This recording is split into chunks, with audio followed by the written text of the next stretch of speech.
you know, I'll have you know we use cloth diapers, so not only was it, it was dip and swirl also. So. Yes. Yeah. Okay. You guys are showing your age. No, Daddy service is still around. No, it is, and we use both, but it was like, oh no, honey, you stay, I'll go sleep, you sleep in. Listen to that, it was like, really?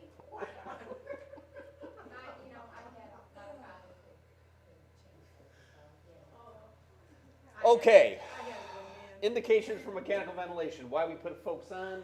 We know about acute ventilatory failure where you're seeing the CO2 rise, usually above 50, usually pH below 725 are pretty good indications for it. Somebody who's impending, in other words, their blood gases look okay, but they look lousy. They're just going to fail before too much longer. Profound hypoxemia that can't be resolved in any other fashion.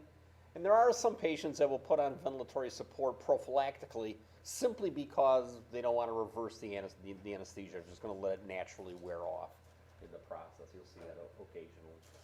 Who we don't mechanically ventilate, obviously an untreated pneumothorax is contraindicated for any positive pressure of any kind. Only make the matter worse. Someone who has an informed request not to be mechanically ventilated. It's kind of an obvious one. Medical futility. And the last one really is one where, although it's not a strict contraindication, it certainly is something that should be brought to mind. If we're putting them on a ventilator just to prolong the fact that they're going to die tomorrow, it's like, why put the patient through that pain and suffering? Just as, and ethically, it doesn't make a whole lot of sense. And we've seen all kind of bizarre stuff where, can you put them on the ventilator for the weekend because I'm going to Florida? Really? Or until, and you see situations where we don't take them off the ventilator, we don't do a terminal wean until some family member comes in, but to postpone keeping them alive just for that kind of purposes, I don't know, reprehensible as far as I'm concerned. But always want to make sure resuscitation equipment is available. Nothing is worse than doing mouth to tube. Well, mouth to stoma would be worse, but you got the idea. And you want to make sure that you always have equipment available to intubate and monitor the patient. And if you can't do anything else, you can always bag the patient. And that's what I tell nurses all the time. If you're not sure what's wrong, go ahead and take the resuscitation bag, ventilate the patient, and RT will be there to figure out the problem. Okay. So this is what we're going to end up setting up on the ventilator. Depending upon the product that you're assigned, these are the settings that you'll, some of these you will have, some of these you won't. For the most part, we're setting up the mode. For our purposes right now, it's all going to be assist control. So it's going to, that part will be easy. Assist control / CMV, whatever you want to end up calling it. If I have a patient who doesn't have an intact neurological status, I definitely want to have them have a backup rate. So someone who's a drug overdose who may have prolonged periods of apnea, you're going to need to support that person quite extensively. If it's just for oxygenation, they may be able to get by with a spontaneous mode. They may just be able to be on spontaneous / CPAP, have some elevated baseline, improve the FRC, re-recruit collapsed alveoli, and improve the oxygenation. If, on the other hand, they need some degree of support, probably I'll start off at least in the initial phase on assist control or a CMV, or whatever you want to call it.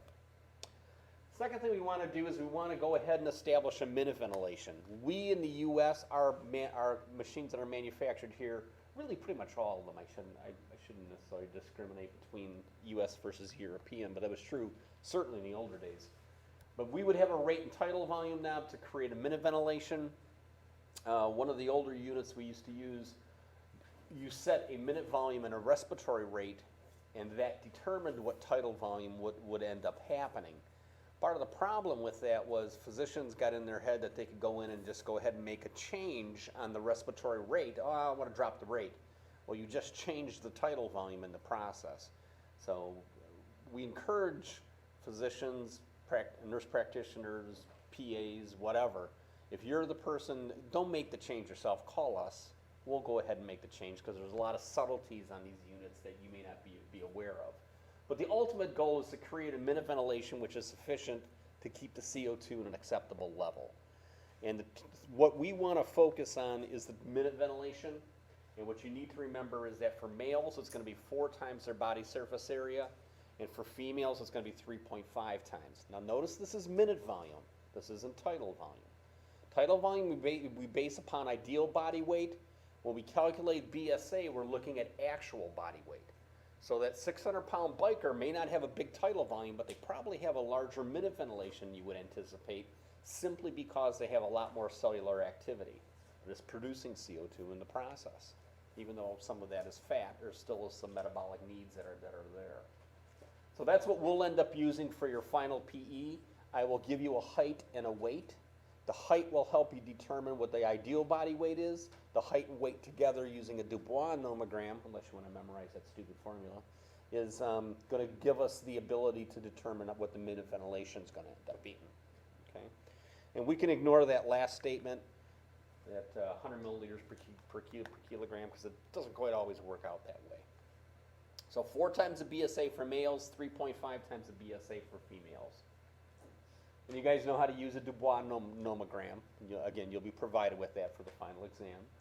We look at a male who's 6 foot high and weighs 190 pounds, and we determine that 2.1 is what the BSA is. We would then multiply that 2.1 times 4 to get an alveolar minute, a minute ventilation of 8.4 liters per minute. Your book talks about the need for some patients who are spiking a temp, or patients who are in metabolic acidemia needing a little bit higher, or somebody who's having a cold temperature. We can decrease that minute ventilation requirement. For our purposes, right now we're just going to assume everybody's at 37 degrees and is normal acid-base status. The premise that I'm trying to get you to, or what I want to get you to, is the point where you're able to set up a ventilator on a patient with normal lungs. And we'll let Mary take care of all the weirdness in the fall. Tidal volume that we're going to utilize, again, is 5 to 8 milliliters per kilogram. Now, this is different from what the NBRC teaches on their board exams.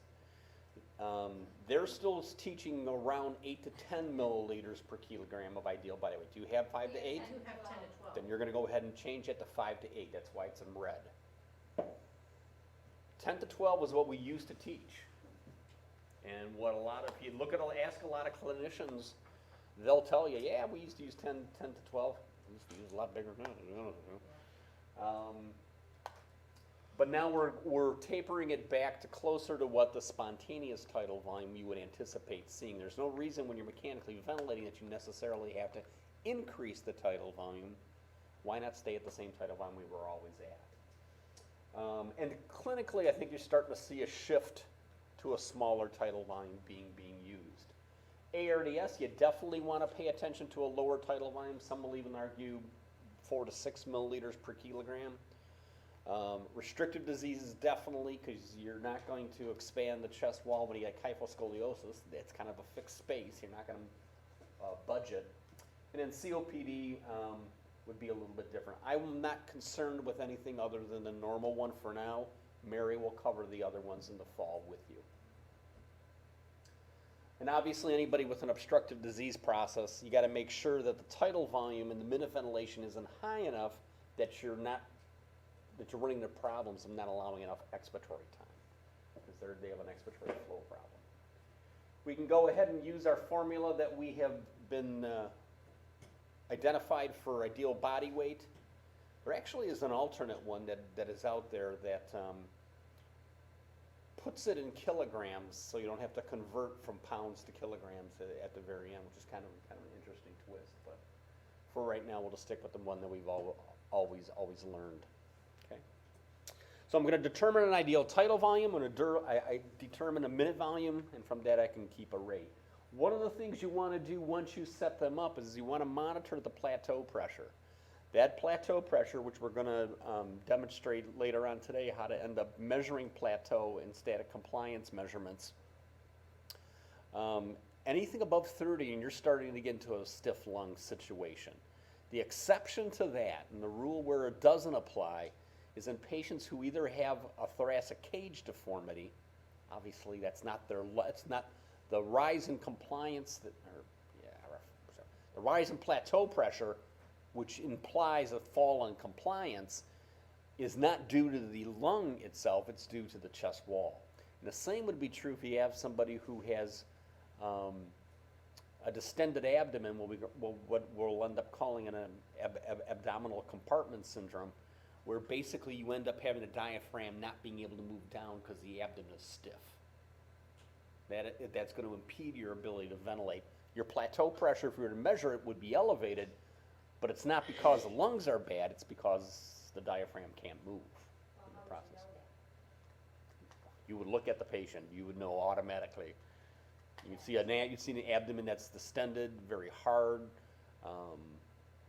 very, depending upon the cause, because you could have a different kind of bowel sounds there. But you would know just by looking at the patient that they look like they're 9 months pregnant and it's a male.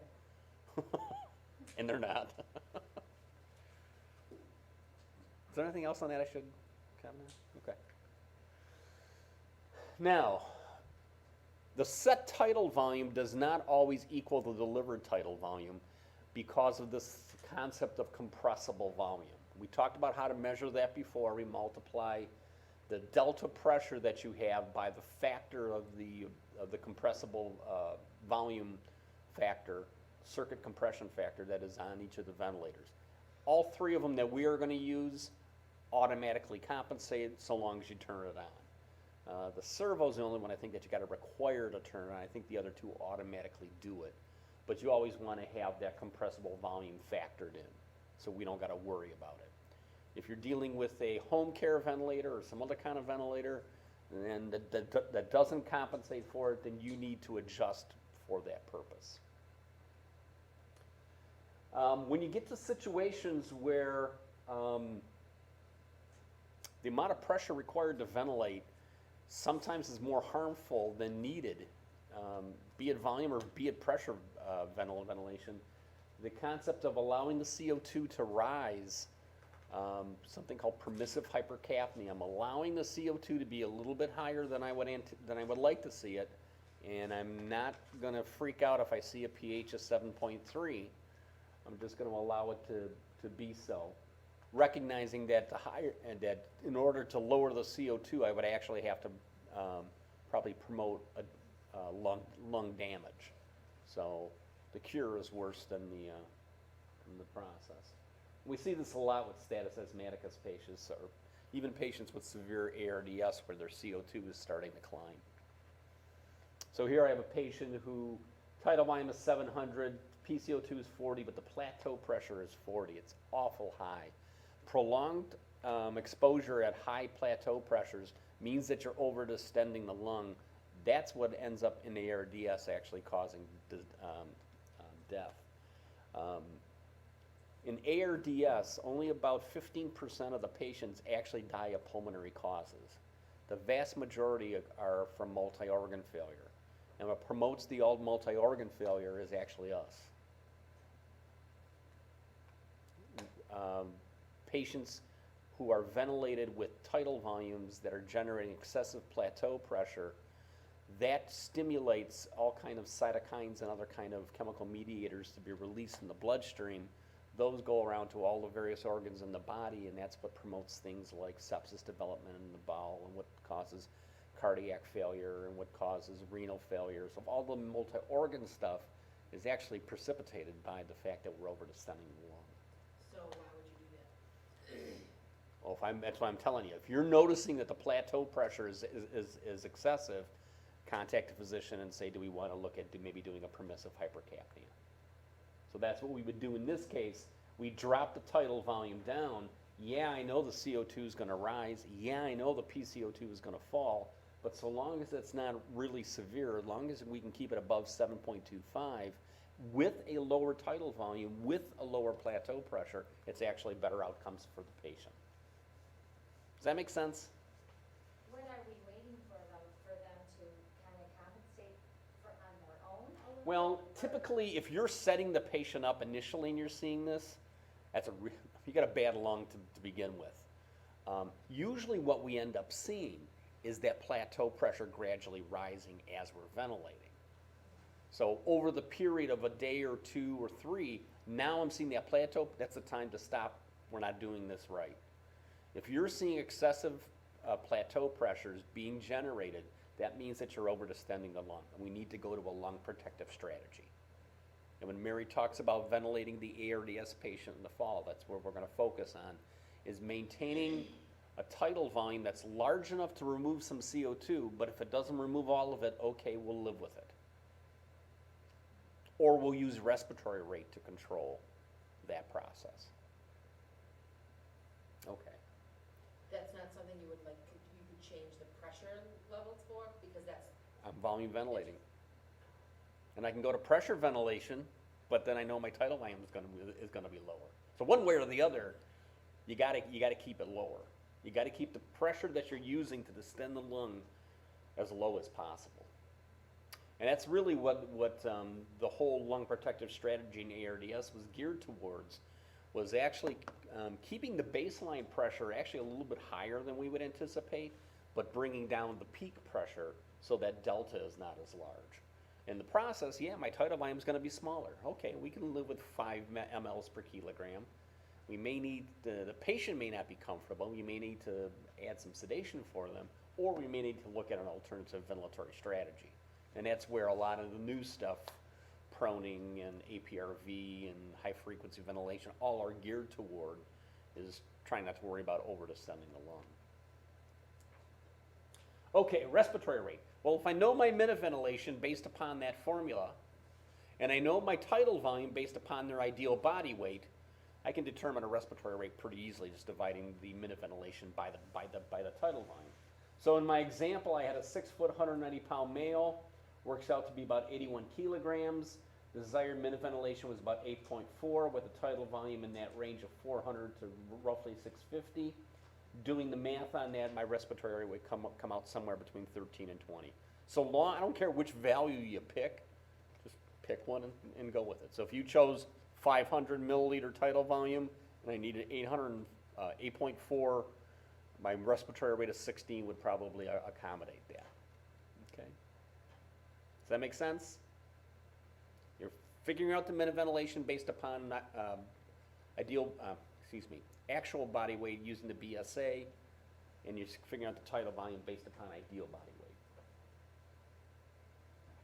Typically, you're not going to see a large minute ventilation to start off with, but certainly once you hook the patient up, you want to monitor them. And if you're seeing real high minute ventilations, we talk about this later on today. We'll talk about air trapping.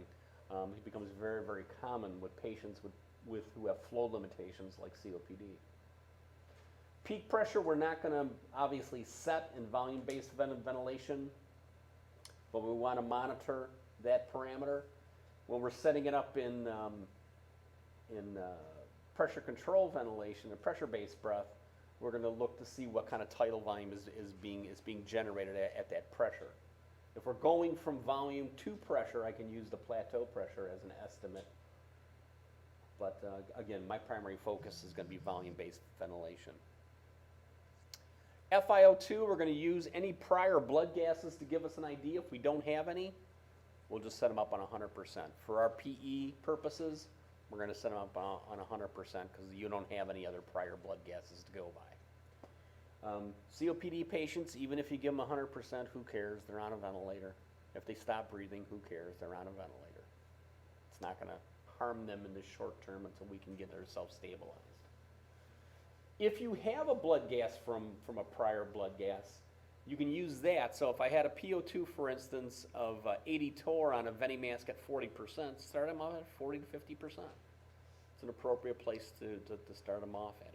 If I only had a PO2 of 40 and a non-rebreather, different story. I know I would have to use 100% to start off with and drop it after the fact. There is this formula, if you have not seen this before.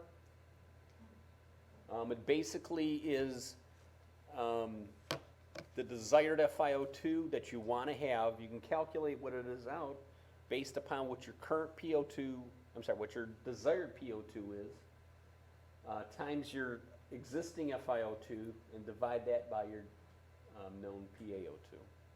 Okay. So let me give you an example here. because this might be a kind of a question you might see on a written evaluation tool in a week or so.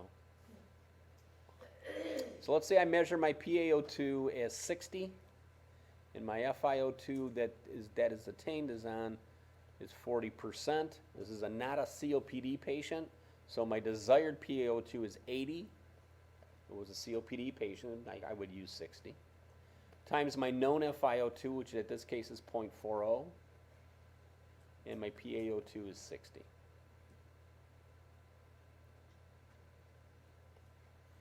Well, this works out to be probably about 48%.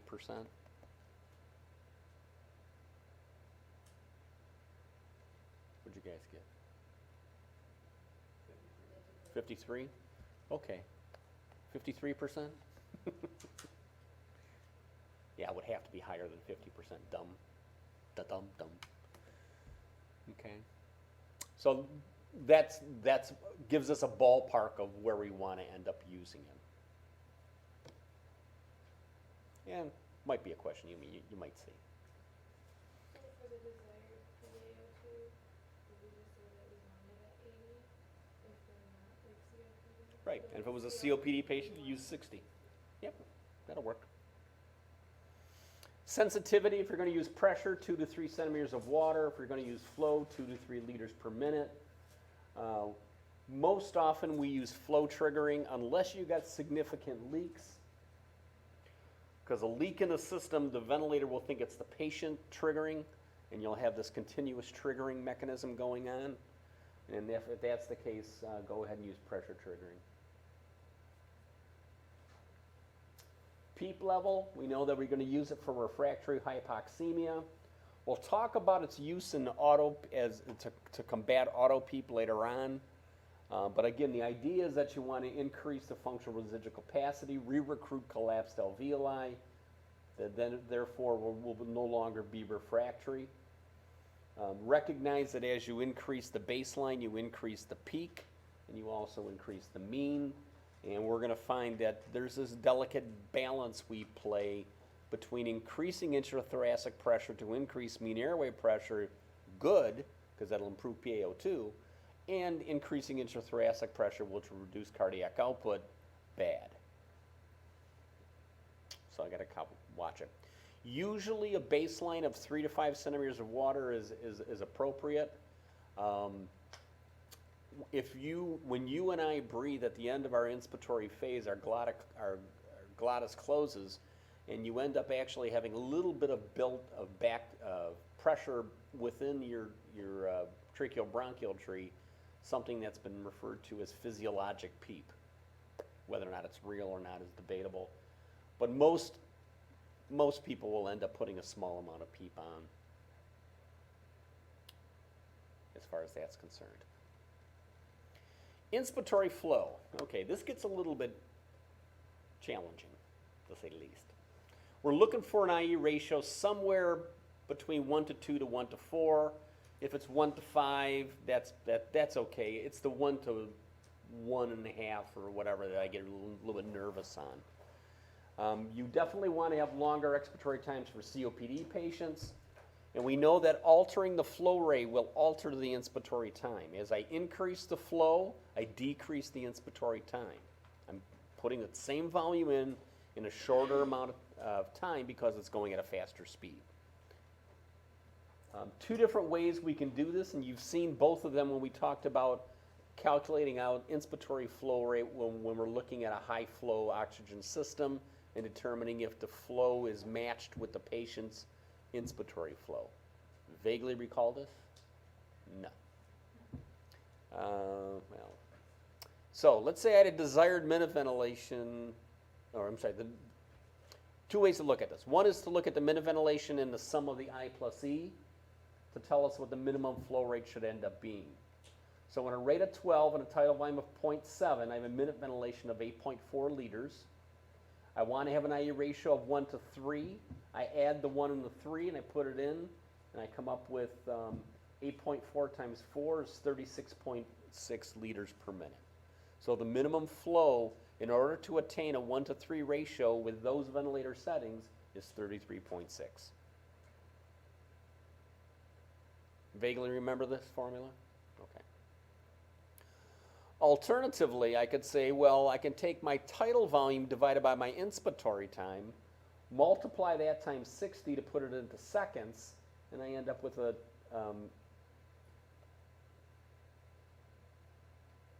what did I do there? Oh, I figured out what the total cycle time was, what the inspiratory time was, so that's how I derived that 1.25. I could divide 0.7 by 1.25, multiply by 60, and I end up with 33.6. So the answer comes out to exactly the same value, regardless of which formula you end up using. Okay? Because in volume ventilation, we got to set a peak flow. It's a required setting. Which way you go, I don't care. Doesn't matter to me. Depends on what kind of information you got and which formula you like using. That inspiratory time of 1.25 is a little bit on the long side, but again, I would look towards having an adequate IE ratio as my end point. During pressure control, remember, flow is variable, but we need to set an inspiratory time in pressure control, so we're going to use the time of 0.8 to 1.2. And when we're talking about those ventilators where we're setting them up in a dual mode, which would be the Servo I and the Draeger XL, we're setting them up on a pressure-based breath, and we're going to have an inspiratory time of somewhere between 0.8 and 1.2. If you don't, I'm telling you now. Okay. 0.8 to 1.2 seconds, I time.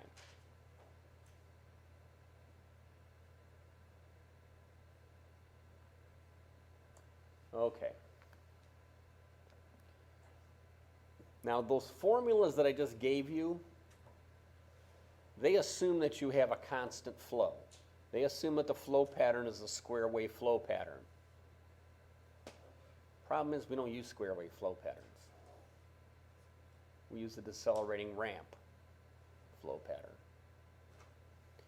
So, if I multiply that flow that I just derived by a factor of 1.5 to 2, I'll figure out what my desired flow is.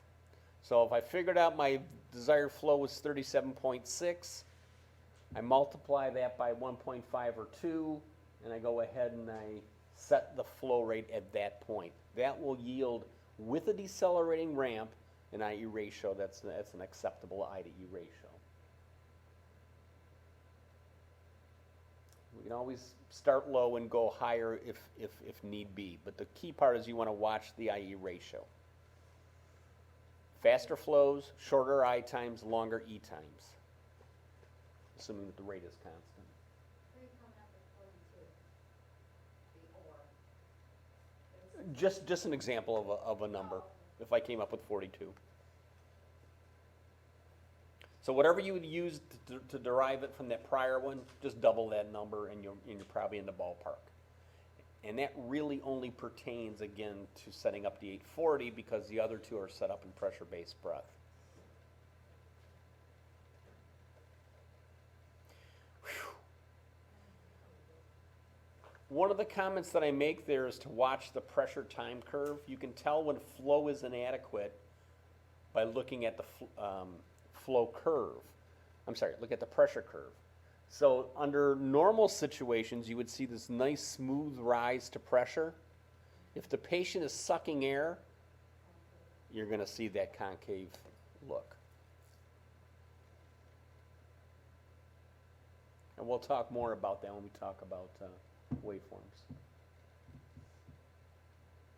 So just to kind of give you an idea, decelerating is what we typically end up using. And we'll play more with that. You just got to watch obviously the IE ratio. Okay. Years and years and years ago, way back when O2 was O1,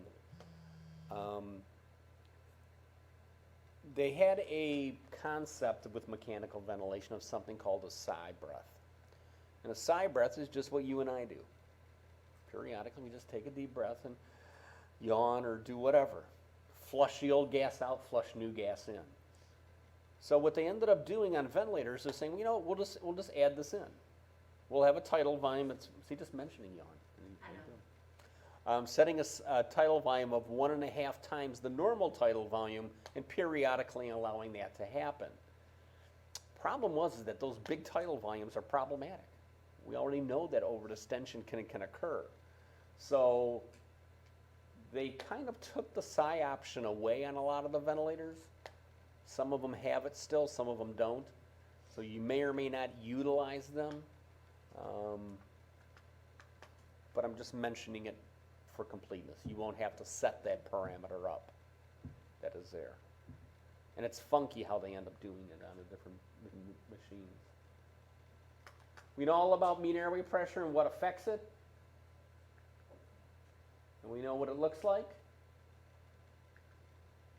And we know that increasing the mean airway pressure will allow for better oxygenation, but also some problems.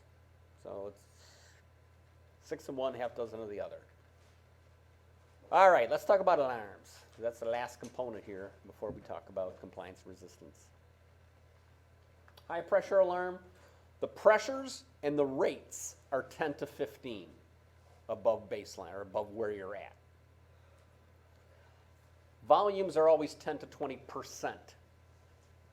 So I'm going to set my high pressure alarm 10 to 15 above what the peak inspiratory pressure is in volume control ventilation, or actually 10 to 15 above what the pressure setting is in pressure ventilation.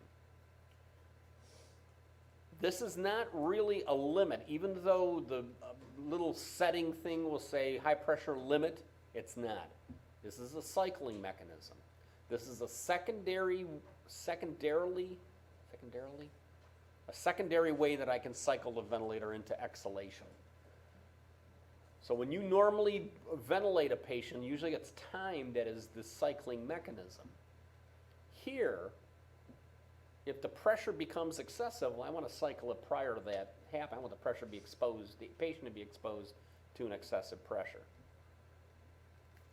So things like anything that causes the pressure to rise is what you should look for. Coughing, secretion, water in the tubing, bronchospasm. Okay.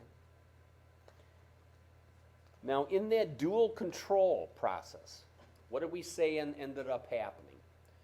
We targeting a tidal volume, and I raise and lower the pressure control to target that tidal volume. How much that pressure can go up is dictated by this alarm. That's why we got to be careful where we set it during pressure-based ventilation. It'll go up until it comes within 5 of that high pressure setting. It'll go down until it gets within 5 of the PEEP setting.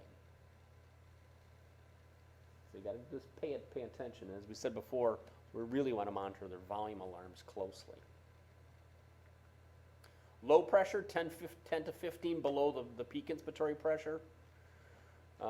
Some ventilators don't have a low pressure alarm. For instance, the 840. It uses something called the disconnect sensitivity. And we're not going to worry much more beyond that. But a low pressure alarm usually will sound when you have a leak or a disconnect, accidental extubation, when you're ventilating the pillow. You know, it's not going to generate a high amount of pressure. High rate alarm, because tachypnea is associated with hypoxemia or increase in the work of breathing, we want to be able to identify that. And 10 to 15 above the patient's respiratory rate when they're stable. Okay. The Draeger's weird. It only works in the spontaneous mode. It doesn't work in the mandatory mode. You got to kind of depend upon the high minute ventilation alarm to trip you for that. Low minute volume alarm, kind of a secondary disconnect. Well, again, we want to set it 10 to 20% below. My recommendation is to use 0.85. It's 15%, puts you right in the middle of that range.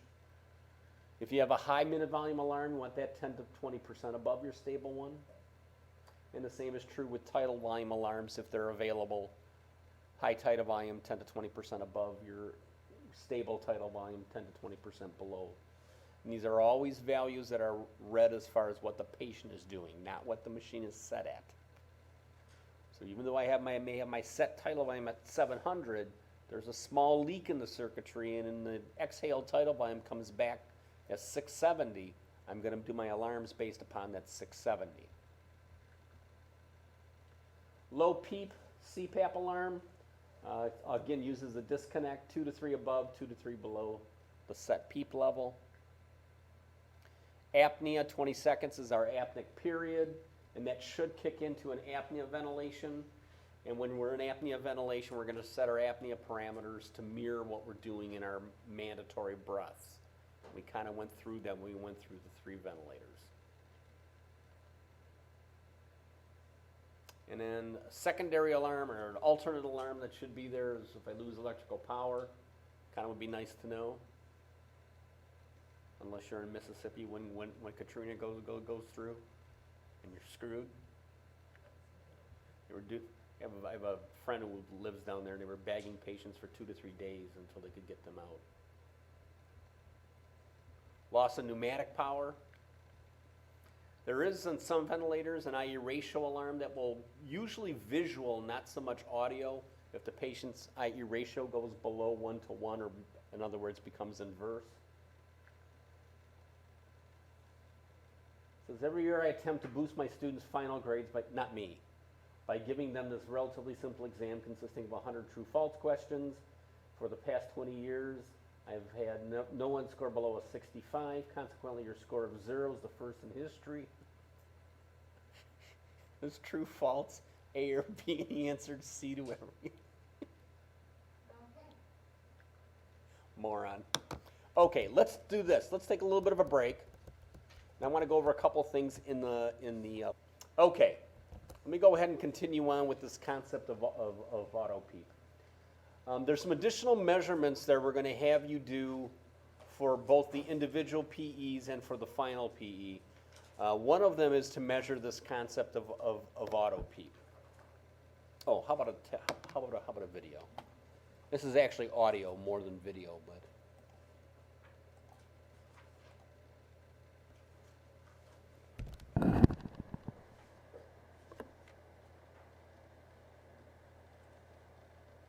Maybe I'll consider her my protege. Yes. This is a girl in Ireland who's making prank calls at the age of 8. Oh, all right. We will endeavour to bring you a few of these, but this is one about she doesn't like her school and she wants to get it demolished. So she goes to a demolition expert and tries to convince them. Hello, it's Cor. Hi, is that the demolition place? It is, yeah. Could you help me to destroy my school, please? Just bear with me a second. Hello? Hi, What school do you go to? I go to a school in Dublin. And you want it demolished? Yeah. Do you use a big wrecking ball or We how have- do you knock it down? A big ball. Right. Well, hold on 1 wee second, please. Hello? How are you? My name's Becky.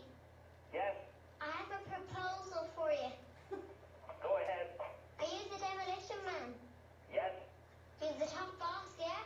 Go ahead. What's the crack? Hello? I want you to help me destroy my school. You want it blown up?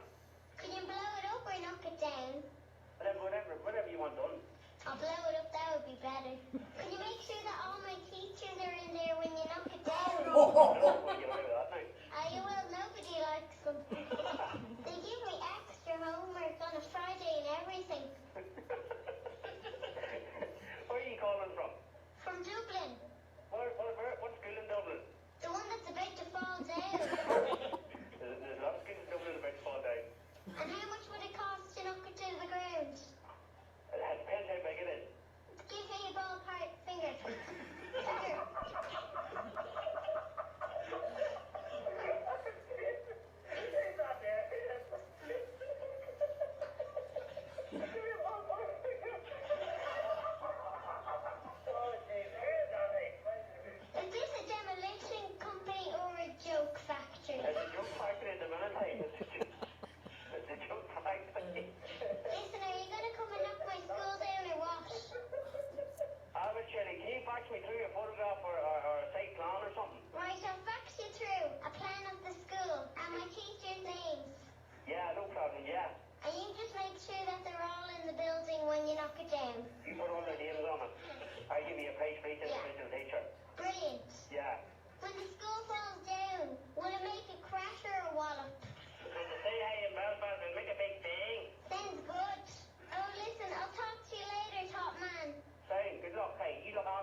Mom and Dad are going to have problems in a few years. All right. So when we talk about this concept of positive end expiratory pressure, there actually is a couple different ways we can approach it. One being extrinsic PEEP, one being auto PEEP, and one being the sum of the two of them being total PEEP. Extrinsic PEEP or applied PEEP is what we set. We dial 5 centimeters of water in. That's the amount of positive end expiratory pressure which is present. Hopefully.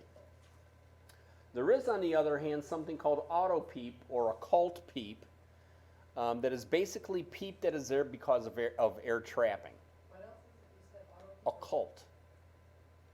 Bad PEEP. Bad. And why is it there? It occurs what? Because there's not enough time for exhalation to occur. Yeah, you're stacking breaths at that point. The problem is you can't see auto PEEP by looking at the manometer. It's not something which you can readily identify unless you measure it. Can't you see it on the waveform? Hold that thought. You don't see it on the pressure waveform, which is where you would see normal PEEP levels. You would see it on the fact that the expiratory flow curve does not come back to 0 prior to the start of the next breath. So we look for this pressure problem, auto PEEP, on the flow tracing. Kind of weird because we looked for flow inadequacies on the pressure tracing. Same thing here, it's the opposite.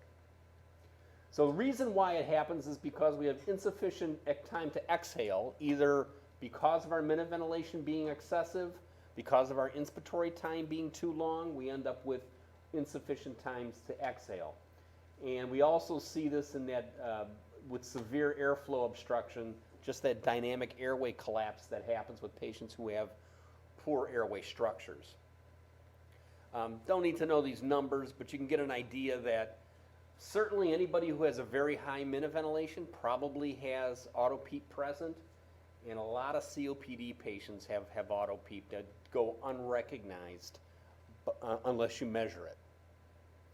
A couple different ways we're going to be able to identify it, first of all, and we identify it, as I mentioned, by looking at the flow time curve.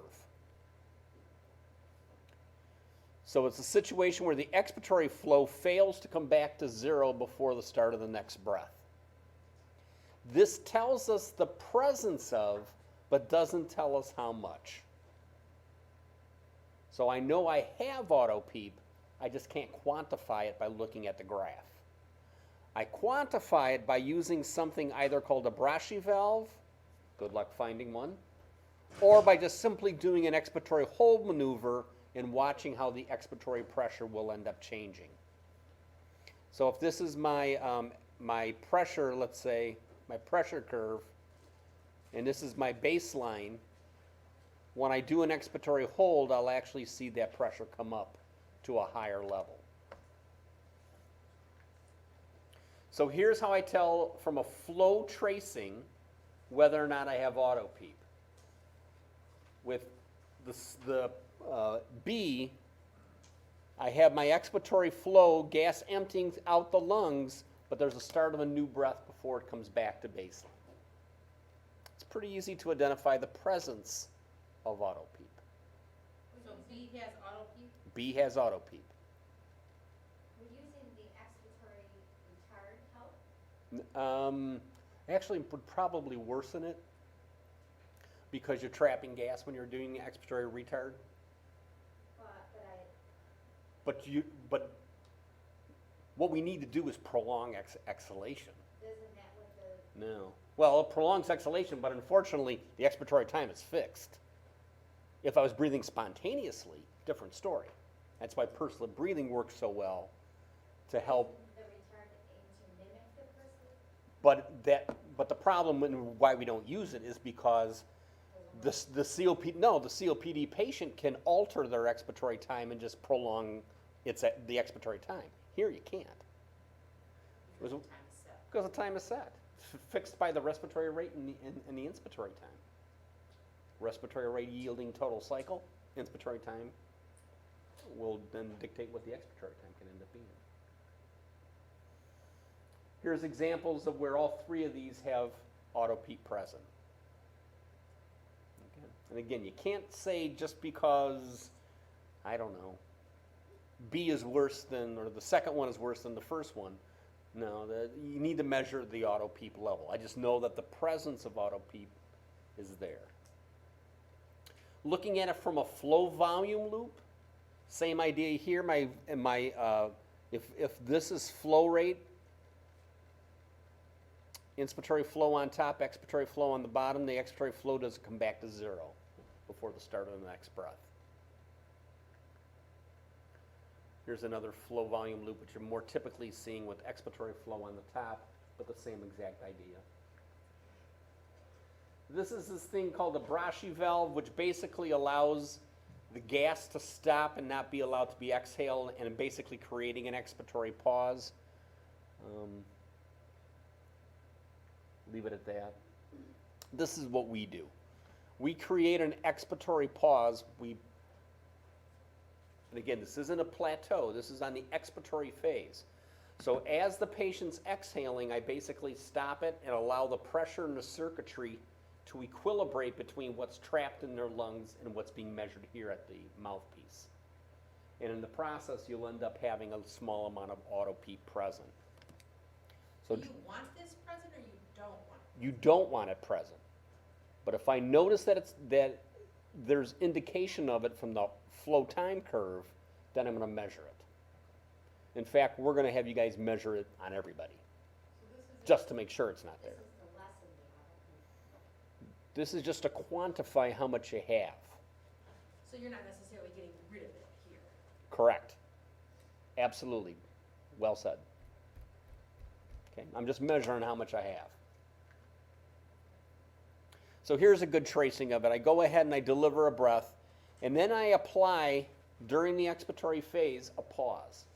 I stop the ability of the patient to actually exhale further, and in the process I equilibrate pressures within the lung and what is being measured at the patient Y, and I end up showing that I have a small amount of auto peep present. Where my measured peep was perhaps 5 centimeters of water, it now, during that expiratory pause, rises up to 9. So that would mean I have 4 of auto peep present. 5 of extrinsic peep, 4 of intrinsic peep, for a total of 9. Does that make sense? So the 5 of peep over here is what you set. That is correct. Then this extra is what is automatically there Wouldn't- because of what the patient's doing? Because of their airway dynamics, because of our settings. We'll talk about how we fix it, and you can see that there's multiple reasons why that can occur. So you call this one, the 5 is extrinsic because we set it? Because we set it. 4 would be intrinsic by something that's inside the person that I can't necessarily measure without, no. It's something above what I set. And 9 would be total peep, just to make things complete. One thing that we do need to have is a patient who's not triggering, because if the patient triggers, it shuts off this expiratory pause, if it senses the patient wanting a breath. So there is other ways to measure it using esophageal catheters, but for the most part, at least in the lab here, we'll be able to measure it because there's no spontaneous triggers going on. Here's the problem of why auto peep poses an issue. When you have auto peep present, the patient has to draw through that auto peep to get to the triggering mechanism. Let's say I have a pressure trigger of 2 to 3, or let's make it 2. My pressure trigger is at 2. I have peep of 5. When they draw down 2 centimeters to 3, it triggers the breath on, right? Or if they have flow triggering on, if they generate 3 liters per minute, drawing back through that 5, it's going to go ahead and turn on. When you have auto peep, they have to draw through the auto peep to begin that process. So that necessarily on that would have to draw back 7 or 8 Right, to get to where they right. Even if you use flow triggering, you still have to get through that auto peep to begin the process of that triggering it on. What that means is that the patient may be asynchronous or may need a whole lot more work of breathing to generate that pressure change that is necessary to move that gas. And what you end up having is basically patients who have missed triggers. You end up seeing the patient's chest wall move and the ventilator not responding. Also, it affects static compliance measurements. So when we did compliance, we had the tidal volume that was exhaled divided by the plateau pressure minus the PEEP. That PEEP really needs to be total PEEP. So if there's auto PEEP present, you got to account for it. Okay. In the process, you end up having higher pressures because of that auto PEEP, because of the overdistension, potential of barrel trauma if you're using volume ventilation, or in the case of pressure ventilation, we actually have a reduction in tidal volume. Either way, you could also potentially have hemodynamic compromise because it's trapped gas in the chest, driving pressures up and preventing venous return. So you're still talking, is everything that you're talking about always going to be in volume? We're going to measure it all in volume, but you can measure auto PEEP in either of them, in pressure ventilation or in When you're talking like this certain stuff, the vent settings, we're always going to be volume-based? I'm primarily orienting you to volume-based ventilation, yes. So here I have an auto PEEP of +8, the sensitivity is -8. They need to pull back through that 8 to get to the trigger ventilation on, which obviously is going to increase a whole lot of work of breathing. They have 5 of auto PEEP, and the pressure sensitivity is set at -2. How much effort? Well, they need to draw back 7. It's pretty straightforward. Now, if it says the auto peak is detected, would you just alter the sensitivity or? No, you need to fix the problem. Here I have an example of where, and by the way, the reason why that is, Liz, because they still have to draw through the auto PEEP to get to the sensitivity. That's kind of a block that you got to get around. Here you can see the presence of auto PEEP because my expiratory flow does not come back to baseline. I would need to go ahead and measure that and determine how much is there. This is what I just talked about. Measurement static compliance is the exhaled tidal volume divided by the plateau minus the total PEEP, where total PEEP is both extrinsic and intrinsic added together. And go both. And this is where we end up having to fix it. First of all, eliminating problems that are easily fixable. So for instance, they're in bronchospasm, and that's why we have a slow expiratory flow rate, and give them a bronchodilator.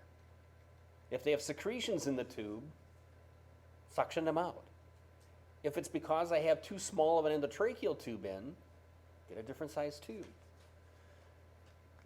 If it doesn't, then you have to look at doing something to shorten I time and lengthen E time. That could be by increasing the flow rate, faster flow, shorter I time, longer E time.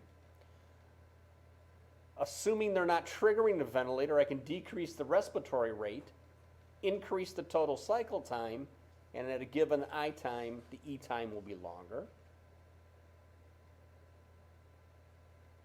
Or go to a square wave flow pattern, which by definition will end up having a shorter time. The other option that is there, and I think Mary covers that in the fall, but we can actually apply set PEEP higher than our normal level to offset the auto PEEP. And I think I'm going to leave that part to her because she'll cover that, and you got enough to boggle your minds. Pressure ventilation, same exact idea. Do something to lengthen the E time. I can't change flow rate because that's determined by the patient, but I can change I time because that's a setting that we do use in pressure ventilation. And here's an example of where by increasing the set PEEP to 80% of the auto PEEP, you can end up having a situation where you correct the auto PEEP. Here I have an applied PEEP of 0. I measured my auto PEEP at 10. so the total PEEP is 10. I increase the apply by 2, cuts into the auto PEEP. Increase it by 5, cuts into the auto PEEP. Increase it to 7, cuts into the auto PEEP. You're reducing the auto PEEP, but notice what you're doing. If when you increase PEEP, you don't see an increase in PIP, you got auto PEEP present and you're just minimizing its effect. So you can actually balance them out. Yeah, yeah. And again, I'm going to leave it beyond that for Mary to kind of go back through over the fall, but I just want to introduce the concept of how you fix it. Because she'll spend a little bit more time when she talks about graphics.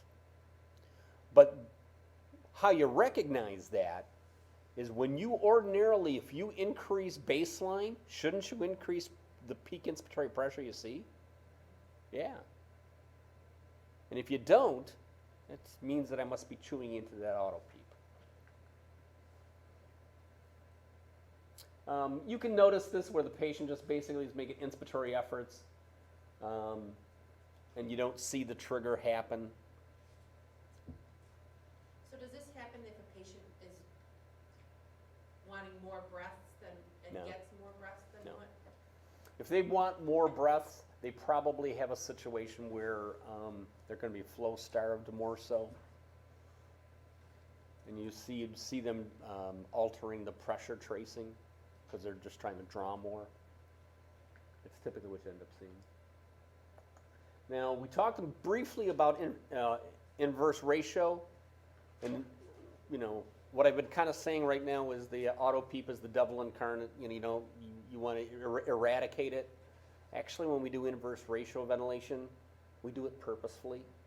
When we do something called airway pressure release ventilation, which you'll learn about in the fall, we purposely create auto PEEP. And we're doing it to promote recruitment. Because if I trap gas, heck, that's going to reinflate that alveoli that's collapsed. A little bit more tricky than that, but it is a very interesting application of use of auto PEEP. Okay, let me stop there, and we're going to go through two things. First of all, there's a Lab 12, which is basically a primer for setting the ventilator up for each of the 3 individual PEs. And we'll also go through and I'll demonstrate for you on each of the 3 machines how to measure auto PEEP, static compliance, and airway resistance. Okay, 'cause there's a little bit of a trick to the airway resistance component of that.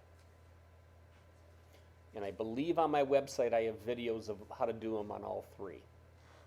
So in case you forget, they're there. But they're big files and they take long to download. Did you guys notice that in your Facebook page? You joined? Yeah. Somebody invited me. I didn't join. It's my invitation only. No, Lucy put videos up there. So, okay. I like this one.